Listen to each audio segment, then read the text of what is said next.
Hey guys, Computerosis here with a very, I'm gonna say unconventional unboxing video because this one is, well, it's Kingdom Hearts 3 related, as you can tell by the video description, but for this one in particular, this is more or less an unboxing of a bundle per se that was only available through the Square Enix store unless you were a scalper and tried to buy it on what, fucking eBay or some shit like that. Okay, so a little background of why I'm just showing this box. This is actually the box that was shipped in, and it was shipped to the wrong location. Granted, it was next door, and fortunately, my neighbor was kind enough to deliver it back to me, due to a mutual agreement that we've made over the years. Let's say over the years, just to keep it vague as fuck. And so this unique unboxing was supposed to happen at an earlier time, but now it's happening now, which, given when this will be uploaded, will also be when all the somewhat important DLC will be unleashed. So yeah, if you expect me to do an unboxing video or any type of video where I look at something that's a limited edition or collector's edition or any type of shit like that, like the day that it comes out, I do not have that type of privilege, like, at all. No, not even close. I just have enough to do this and make these videos to indulge my secretive ego of wanting to collect physical shit. Let's actually move on to what's actually in the box, shall we? So after one quick jump cut, as we can see, like I said, this is a bundle, so it's not like it was going to be in one gigantic box like it was a Tales of game. I wish it was. But anyway, you got the deluxe edition of Kingdom Hearts 3, which most of you have probably already have, unless you got the standard edition or you got it digitally or any of that matter. Which, that's going to be any other normal Kingdom Hearts related unboxing video that's, let's see, it was 1.5, 2.5, didn't really do one for 2.8 for obvious reasons, and definitely didn't do one for, like, the PS4 collection thing, because I didn't get that shit. I would get it though, but, you know, sometimes money has to go to other priorities. Like this! Ha! And then we got the Bring Arts collectible figurine, only exclusive to the bundle. As you can see, we got Sora, Dalel, and Guve. Okay, and I just realized that you can do posable thumbs on these. Yes, a part of me wants to create a bonus video where I'm just playing them like a goddamn action figure and shit like that. I mean, I'm on a bed, I could totally pull it off, but, you know, we'll see. We'll see how it goes. Let's actually move on to just this version, because I bet you most people have already got it, but for some reason you want to have someone else talk about it. I don't know why. Maybe it's to entertain myself, maybe it's just to entertain you, maybe we're being entertained together. Who knows? Let's actually start the jump cutting. Good to the jump cut. Oh my god. This is all the final take, by the way. Yes, I did say that jumping cut pin. And yes, I did. I am not going to take out the pin. Why the fuck would I ever take out the pin? Oh, I'm still recording now. Hey! And see, we got the art book right here, and finally, Sora got the crown he appreciated all these years since Kingdom Hearts 1. And oh, look at that. They actually have the timeline here. Ugh, Chi, back cover. Ugh. How dare they make a mobile game canon, and all the other things that could come with it. General art and all that, blah blah blah blah. I'm not gonna skim through everything, and it even has, you know, talk about the characters and some of the things you could buy from Moogle shops, I'm guessing. I don't know. I've never played the game. Or have I? I don't know. Given how the copy is still sealed in its place, I guess not. And then we got the steelbook, which, yeah, just has where I can just put the disc in, don't have to worry about lugging this around. It can all look super fancy in this case of plaid. There's what you expected to be even more surprising. You thought like, oh my gosh, here's some random stickers that are only available here. You would be sadly mistaken. Which, now that I think about it, where are those stickers? Now, the moment you've all been waiting for in this unique unboxing video, just seeing these play art figurines in motion while I still have them in their box, like as if I'm a goddamn, what is it, Al from Toy Story 2? Want to keep these shit in mid condition? Of course, if one of them says Andy, I probably will get my paint kit and, you know, touch up a bit. I can't do that. No, that would require me to get my cousins, since I hear they can make some good Gundam models. But yeah, this was exclusive because, you know, it's all in Japanese. These all based on Sora, Donald, and Goofy and the land of the Toy Story, the story of the toys, while they're toys themselves. Yeah, you gotta have to wait until we actually open it to see if anything. Okay. So, as someone who's never gotten these type of figurines or action figures or however the fuck you want to call them when you can do postal shit, the last time I got some of this was like GB versions, because it was like Tails and they were super cute and shit and all that. But these look super posable to me. Like, you could basically customize them, give them whatever the fuck you want, and basically roleplay your dreams away to show that yes, you too can be like Sora, Donald, and Goofy, or Tetsuya and Nomura, and do whatever. I bet you if you have a bunch of Gundams, just have Sora fight Gundams and oh yeah, that the realization just kicked in. Huh. Yeah, so in terms of if I'm gonna do a bonus video on, you know, playing with these, I may not, I don't know. No. The last time I played with a figurine, I'm gonna stop right there. there, and yeah, I'm gonna do another jump cut to wrap this up because I got to play some Kingdom Hearts 3. Like, I've not played Kingdom Hearts 3 since I got this. I just started doing unboxing. Why am I doing something like this? Oh my gosh, I should be playing Kingdom Hearts 3 right now. What? Why?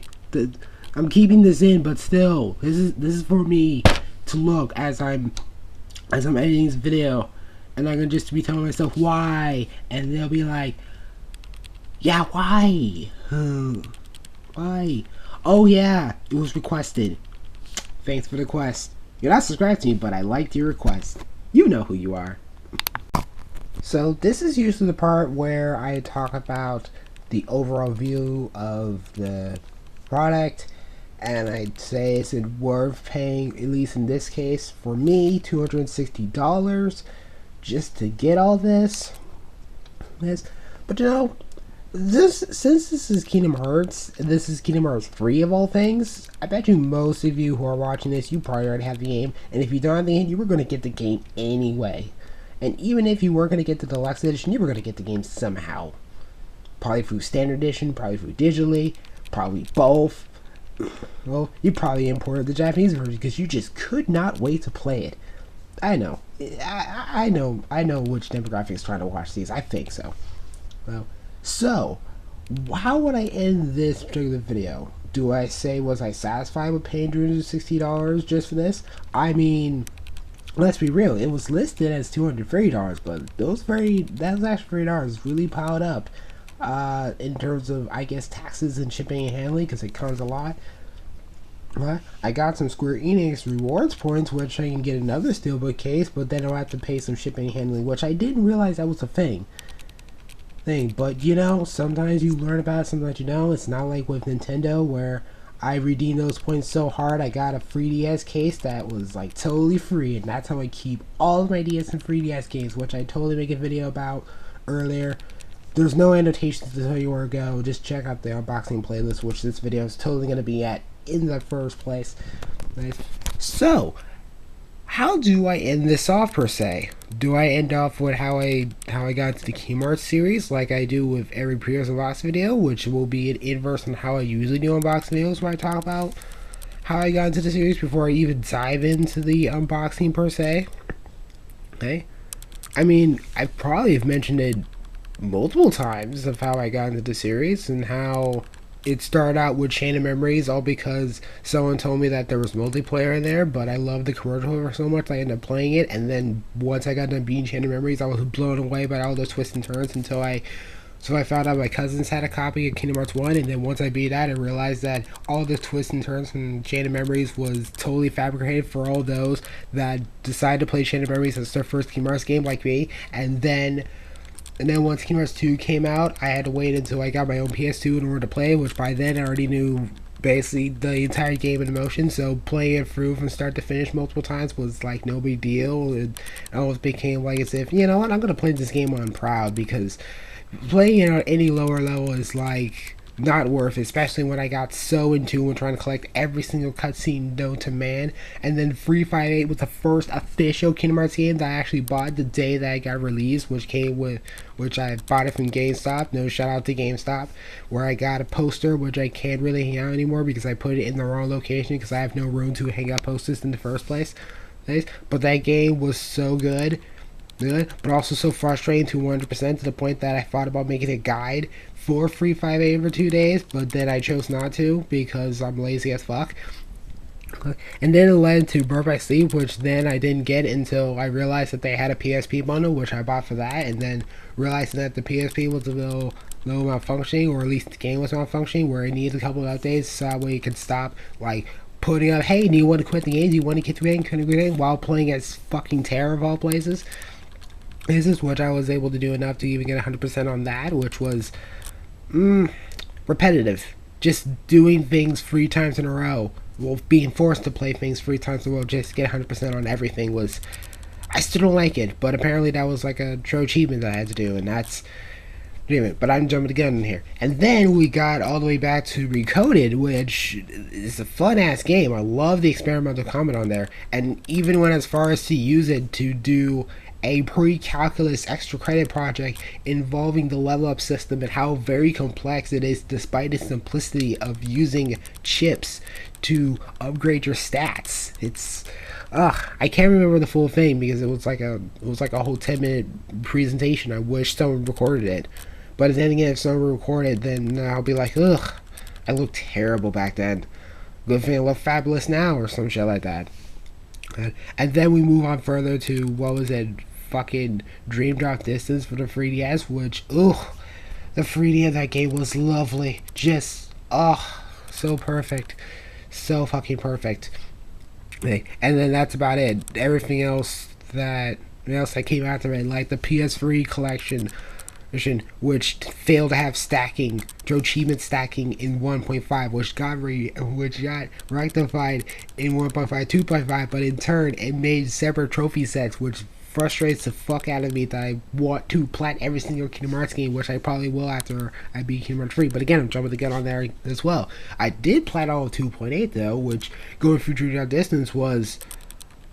I realized how much I fucking hated the RNG in that game. Fuck the RNG. That is the worst aspect I'd ever say about Dream Drop Distance in both versions, if I do say so myself. And then some other things that I don't like about it for the PS4 compared to the 3DS version, like reality shifts. Basically, the lack of using the PS4 touchscreen as much as it should, because it's there to begin with. I know I'm blocking out Donald the whole way through because I'm just monologuing the fuck out of this shit. And then we move on to, I guess, when I finally went 1.5 to 2.5, which honestly was like no fanfare and basically just became almost like a very bore slog to go through and try to plat every single game, even though I could say I have fun, but I started from most boring to most exciting, and I decided to go with Rechain Memories because fuck Rechain Memories for every sense of my being, even though I played it lated like completely on PS2 once I finally bowed down. Like, you know what? I'm gonna see why people like Reach Race more than GBA Shenmue Race, and I realized no, they only just like it because they've never played the GBA version, and those that play the GBA version just think that because you're in playing in 3D, it's like so much easier. So they realize that design wise, the combat was made exclusively for to be played in a two-dimensional space. So when they try to buff it up in a three-dimensional space, but they do it in the most lazy and copy-pasted way possible.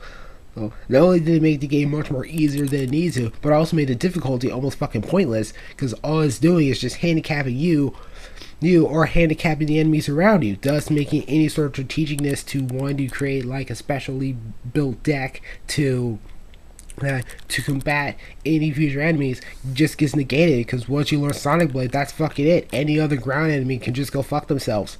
Every single ground enemy. That means every single organization member that you face, the moment you get Sonic Blade, becomes a fucking joke. And then becomes even more of a fucking joke once you get the goddamn Lexius card. Oh my glob. I love that card.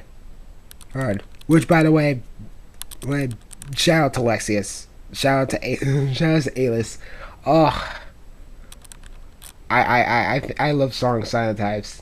That's, if they don't have glasses, they have a strong silent type. I have no idea what the fuck I'm getting with this. Oh yeah, my semi-brute history of me with Kingdom Hearts and all that shit without putting a fucking timeline on that shit, like 358, which is still the only Kingdom Hearts game that put an actual timeline. Fuck you, back cover. You did not count as an actual timeline. All you said was 3 weeks later, a few months later. Meanwhile, not setting an actual date in which that's supposed to happen. You just gave us a vague understanding of where you came from. Which is another way to say, fuck you, back cover. But that's, I'm sure back cover will have no significance whatsoever to Kingdom Hearts 3. And I'm being facetious or sarcastic. I'm pretty sure back cover is going to play a major role in Kingdom Hearts 3. Otherwise, why the fuck was there even a back cover in the first place? What, to appeal to the mobile fans? Those that I'm assuming were playing it just for shits and giggles till they realized, oh shit, this shit is fucking canon, because Tetsu Nomura likes to connect every single goddamn piece of information he has together. Even Recoded, which people hated the fact that it's canon. Meanwhile, I'm laughing with glee that Recoded is the most important Kingdom Hearts game ever lore-wise. Screw you, mobile games. Recoded's where it's at, because that's where all the lore friends are. Yeah. If you're really into lore. I'm not into lore. I'm into cutscenes, if that makes any sense. And I'm going to be playing this game on a difficulty that will allow me to get every single cutscene right off the bat. No joke. That's how I roll. Not since Kingdom Hearts 2, except for 358. That difficulty can go fuck itself. And I want to say, there's like one critical mode that I just cannot stand. It could... But then again, it's been a while since I played that shit on Critical. I could play it on Critical casually later on, but that's after Kingdom Hearts 3. And this I'm about to be has already gone way longer than everything else, which basically explains every single unboxing-based video I've ever done. They've gone longer than they needed to, and to the point where if I was now I'm getting a little personal here. So anyway, do I recommend getting the Deluxe Edition? Absolutely. If you can, just do it. Do I recommend getting the bundle that was on Square Enix if it's ever available? I mean, it's no Shadow plushie. Let's be fucking clear here. It's no Shadow plushie. But if you do want, you know, some action figures of your own to customize, play with, then go right ahead. And spend that $200+ on this, well, $250+ on this, if you can. Just don't buy it from the scalper. This is not scalper worthy. I'm gonna be fucking real. This ain't scalper worthy. Not even the collector's edition of 2.5 is scalper worthy, and I want that. But that's gonna be my next Kingdom Hearts goal right there. Wasting a bunch of money to buy a scalper for 2.5, just that way I can finally get my Shadow plushie, and then I can have it color with that Shadow plushie alongside my Rainbow Dash plushie. Yeah. I don't know how I'm gonna end this, but I'm gonna end it here. Yeah.